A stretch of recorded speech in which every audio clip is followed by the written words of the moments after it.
Aging is the largest unaddressed therapeutic market in history, and I don't think it's possible to meaningfully extend human lifespan with pills. We need more powerful tools. We need genetic medicines. And for the first time in history, we actually have them. I'm Matt Schultz, and I have an unusual background. I actually started in cybersecurity. I got into biotech with the thesis that the essence of life is information. And if you can manipulate that information, you can do anything. Today, I run Oisin Biotechnologies. We're building genetic medicines for health and longevity, therapies that the FDA will approve and that pharma will license. I previously founded ImmuSoft, initially backed by Peter Thiel and Tim Draper, where I developed the first engineered B-cell therapy to ever enter human trials. That was before there were any FDA-approved gene or cell therapies at all. And it worked, but it took over a decade to go from idea into the vein of a patient. That experience shaped how we built Oisin. This team has taken two entirely new classes of therapies from discovery to the clinic and through pharma licensing. We know exactly where these kinds of programs can die, and more importantly, how to get them across the line. The longevity dividend is real. The value of slowing aging in the US, even by a modest amount, is worth tens of trillions of dollars.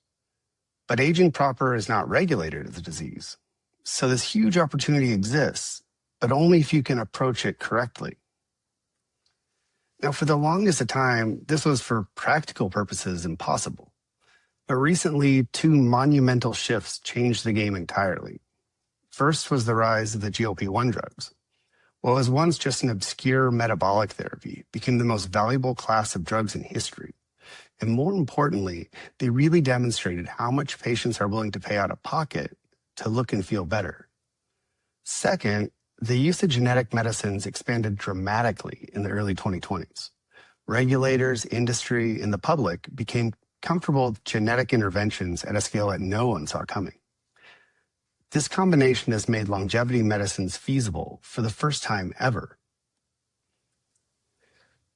Oisin's strategy is simple. We start with indications the FDA understands that allow us to directly attack the biology of aging. We're starting with frailty because physical strength is everything as you age. Loss of strength drives the loss of independence, injury, hospitalization, and even mortality. Fortunately, muscle biology is well understood, and the pathways that regulate skeletal muscle growth are some of the most de-risked in medicine. There are literally decades of human data targeting this pathway. The failures have almost always been around manufacturing and delivery, and we think we can succeed here where the others have failed. After just a single injection of our muscle-building therapy, the animals were 50% larger and twice as strong. Our first indication is buttocks augmentation, clear endpoints, cash pay, and we get paid to validate a frailty therapy in humans. If we clear that bar, moving into aging proper is actually pretty straightforward. Our second program selectively deletes adipocytes without collateral damage. Think of Botox for fat. This work attracted AbbVie, the undisputed world leader in injectable aesthetic medicine. AbbVie led our Series A after paying roughly $2 billion for their last attempt at an injectable therapy for body sculpting. The delivery has been the Achilles heel of genetic medicine ever since it existed. It's been a fundamental roadblock for longevity companies. Viral systems don't scale, they can't be redosed, and they have limited payloads. Our platform combines viral efficiency with the non-viral safety and scalability attributes. So delivery is our moat, and is what pharma actually buys. Our Series A was led by AbbVie Ventures. We've already completed our milestones. This capital advances two assets, muscle and fat, to IND. These are exactly the kind of programs large pharma companies license for billions of dollars. If you're interested in longevity, built like a real biotech, I'd love to talk. Thank you. Okay, cool. So this is a very exciting technology that addresses the biggest problem in gene therapy, which is the delivery problem. So backed by AbbVie Ventures, AbbVie is one of the largest pharmas in America. They partnered with Google's longevity company, Calico, to the tune of $3 billion. And they are very keen on longevity. And so happy to have them as partners. You know, gene therapy is the modality that I would bet on that is most likely to not only slow aging, but reverse aging, to reverse the aging process. So, rewriting the code of life, we could just deliver Yamanaka factors or factors, similar factors we discover in the future that could actually turn the clock back rather than slowing the progression.